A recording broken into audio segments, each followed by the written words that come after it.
नमस्कार, मैं जितेंद्र चतुर्वेदी।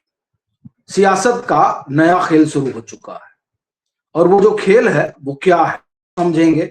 और ये जो आंदोलन जीवियों को लेकर रिपोर्ट तैयार हो रही है उसकी भी बात करेंगे और ये भी समझने की कोशिश करेंगे कि ये जो छात्रों के भेष में कुछ अराजक आ चुके हैं उनके इलाज की क्या कुछ तैयारी है। लेकिन पहले ये जानते हैं कि इस पूरे मामले में नया ट्विस्ट क्या आया है और उस ट्विस्ट को जानने के लिए इसे थोड़ा देखिए।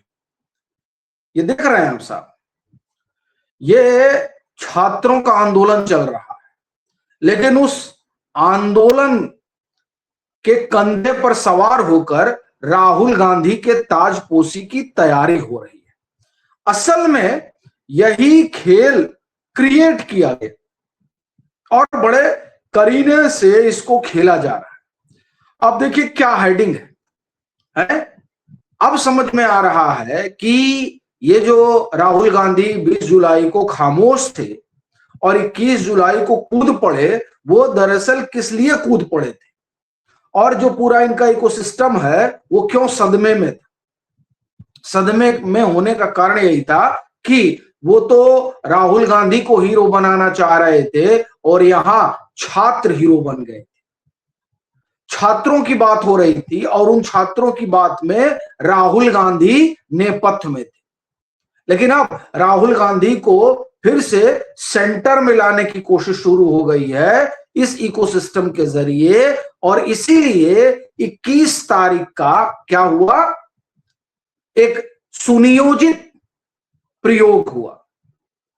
और देखिए उस प्रयोग में लाइमलाइट में सिर्फ राहुल गांधी रहे, इसका पूरा ख्याल रखा गया।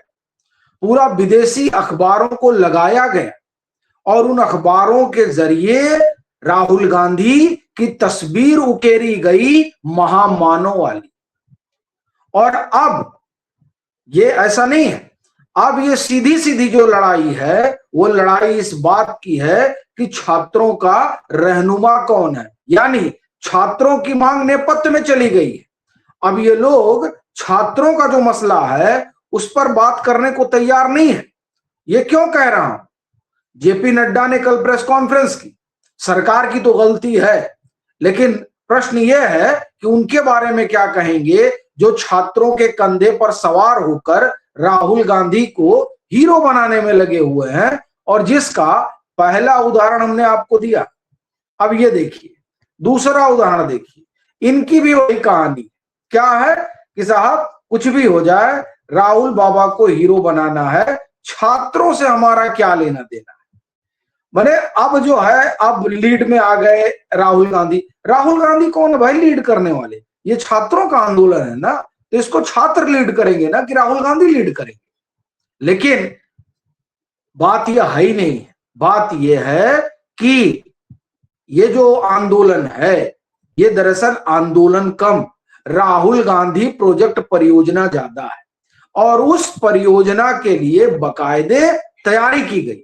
और इसे लेकर रामेश्वर मिश्र पंकज, बड़े आप जानते हैं कि वो जानकार है, वो उन्होंने एक लंबी पोस्ट लिखी और उस पोस्ट में वो लिखते हैं कि ये जो है सुनियोजित प्रयोग है और ये प्रयोग किसी और ने नहीं बल्कि कांग्रेस ने किया है, वामपंथियों ने किया है और उस खास वर्ग ने किया है जो सीधे तौर पर नरेंद्र मोदी को नहीं देखना चाहता। देखिए नरेंद्र मोदी से आपकी नाराजगी हो सकती है, नरेंद्र मोदी से आप घृणा कर सकते हैं, वो आपका अधिकार है, लोकतंत्र है, लेकिन उसका मतलब ये तो नहीं है ना कि सहारा बनाया जाए छात्रों को और उसके सहारे खिलवाड़ किया जाए छात्रों के भविष्य से। ये मैं क्यों कह रहा हूं कि छात्रों के भविष्य से खिलवाड़ हो रहा है? वो तो कर ही रहे हैं। ये देखिए, अब इसको देखिए, ये क्या कह रहे हैं, ये अभी आपके स्क्रीन पे आ रहा है, थोड़ा प्रतीक्षा करिए। ये देखिए, ये जो है ये क्या कह रहे हैं, यानी सीजेपी अगर समझौता भी करना चाहे, यानी सरकार के साथ वार्ता भी करना चाहे तो नहीं कर सकते हैं आप। क्यों? क्योंकि इधर प्रोपेगेंडा चल रहा है कि आप बात नहीं कर सकते अब,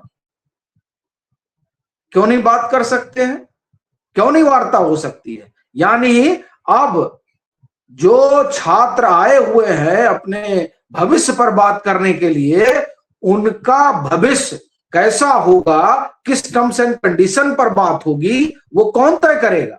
वो लोग तय करेंगे जो लोग कांग्रेसी तंत्र के हिस्से हैं। और ये बात अनायास ही नहीं कह रहा हूं, ये देखिए एक और आपको दिखाता हूं। गजब खेल चल रहा है, ये पूरा खेल राहुल गांधी के प्रोजेक्शन का है कि कैसे राहुल गांधी को प्रोजेक्ट किया जाए। असली कहानी अब निकलकर सामने आ रही है। देखिए आप, ये दोनों लोग मूर्धन्य पत्रकार हैं, इसमें कोई दो राय नहीं। इनकी मेधा और इनकी प्रतिभा पर कोई संदेह नहीं, अपने वरिष्ठ।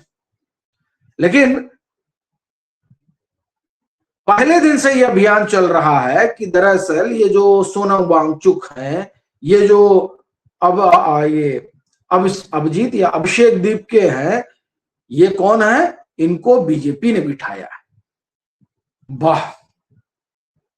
और देखिए इसे कहते हैं किसी भी आंदोलन को कमजोर करने की कोशिश। ये वो लोग हैं जो छात्र आंदोलन को सिर्फ इसलिए कमजोर कर रहे हैं और करने की कोशिश कर रहे हैं क्योंकि उसके जरिए एक नया चेहरा आ जाएगा और राहुल गांधी नेपथ्य में चले जाएंगे। तो राहुल गांधी सेंटर में रहें, इसलिए छात्र सरकार से समझौता नहीं कर सकते हैं।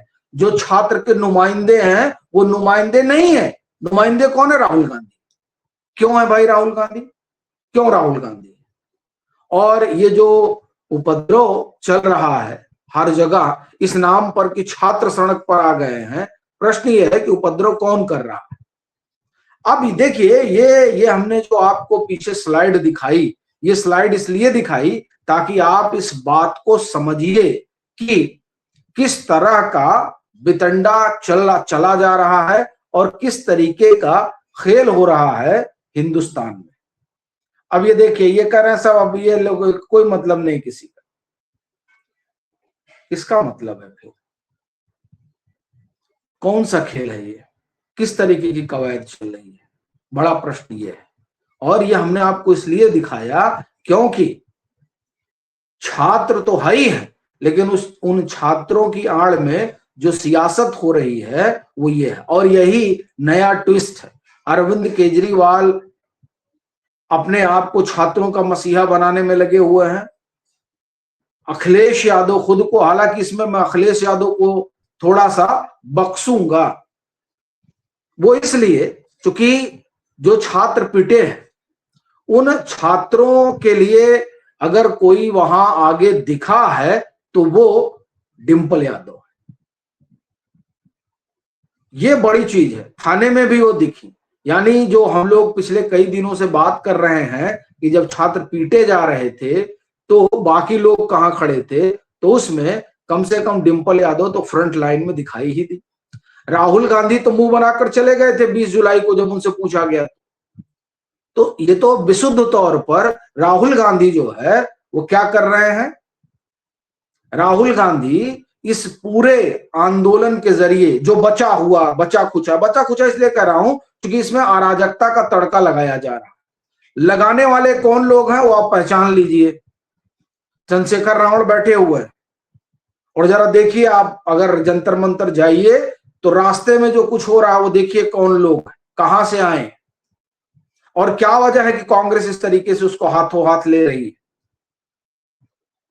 तो एक शख्स जिसको आप कह सकते हैं कि वो जो है वो छात्रों के साथ है। और आप देखिए कि अखिलेश यादव ही हैं जिन्होंने कहा कि हमें छात्रों की बात करनी चाहिए, हमें शिक्षा पर बात करनी चाहिए, हम धर्मेंद्र प्रधान का तो इस्तीफा जब चाहा जाएगा ले लिया जाएगा। यानी वो मुद्दे की बात करना चाह रहे हैं और जो कांग्रेस का तंत्र है वो मुद्दे पर बात नहीं करना चाह रहा है, वो चर्चा नहीं करना चाह रहा है, वो दरअसल इसके जरिए राजनीति करना चाह रहा है। ये बड़ा स्पष्ट दिखाई दे रहा है क्योंकि कल अगर आपने देखा हो तो सदन में क्या खेल चल रहा है। एक पक्ष बात करने के लिए तैयार है, दूसरा पक्ष दूसरे पक्ष में भी कई पक्ष तैयार हैं, लेकिन कांग्रेस नहीं तैयार। और इनके लोग बता रहे हैं कि साहब सीजीपी ने अगर समझौता कर लिया तो समझ ले। ये देखिए, ये असल मसला कुंठा का है कि नरेंद्र मोदी को कैसे हटाया जाए, और हर बार बहाना खोजा जाता है। देखिए, हटाइए, ये लोकतंत्र है, ऐसा थोड़े कि नरेंद्र मोदी अनंत काल तक सत्ता में बने रहेंगे। लेकिन प्रश्न ये है कि क्या इस तरीके से सत्ता हस्तांतरण कराइएगा, जनता खारिज कर देगी। इस बात को समझना चाहिए राहुल गांधी को भी और कांग्रेस को भी। ये तो एक बात हुई। दूसरी बात, जो लोग अराजकता फैला रहे हैं उनकी बाकायदे फाइल तैयार हो रही है। वो लोग 2020 का मामला भूल गए हैं। इसी तरह से दिल्ली को अराजकता में झोंका गया था और इन लोगों को लगा था कि कुछ पता ही नहीं चलेगा, तो सब पता था। और फिर जब फाइल बनना शुरू हुई तो रोना शुरू कर दिए कि सरजिल इमाम को जमानत नहीं मिल रही, उमर खालिद को जमानत नहीं मिल रही। जब दंगा भड़काओगे, अराजकता फैलाओगे और उसके बाद में दुहाई दोगे कि हमारा भी ह्यूमन राइट, तो ह्यूमन राइट ये नहीं है कि पकड़ के पीटा जाए। ह्यूमन राइट ये है कि आप शांतिपूर्ण प्रदर्शन करिए, आप छात्रों के साथ खड़े रहिए। वहां छात्र हैं, लेकिन उन छात्रों की आड़ में जो खेल खेला जा रहा है उस खेल की फाइल तैयार हो रही है। और इंतजार करिए, उसके बाद में फिर जब इन सब को एक एक करके बिहाइंड द बार भेजा जाएगा, तब फिर यही जो आपको लेकर आए हैं इस सामियाने में कि चलो छात्रों के भेष में जो है वो तांडव किया जाए, तब देखिएगा इसमें से कोई नहीं आएगा, सिर्फ प्रेस क्लब पे खड़ा हो जाएगा और दो चार जुगाली करेगा, जैसे अभी कर रहे हैं सब बैठ के। कोई लड़ने नहीं जाएगा। तो इसलिए जो लोग अराजकता फैलाने का हिस्सा बने हुए हैं उनको सावधान हो जाना चाहिए, क्योंकि सबका खर्रा तैयार हो रहा है। बाकी आप लोगों की क्या राय है, जरूर साझा करिए।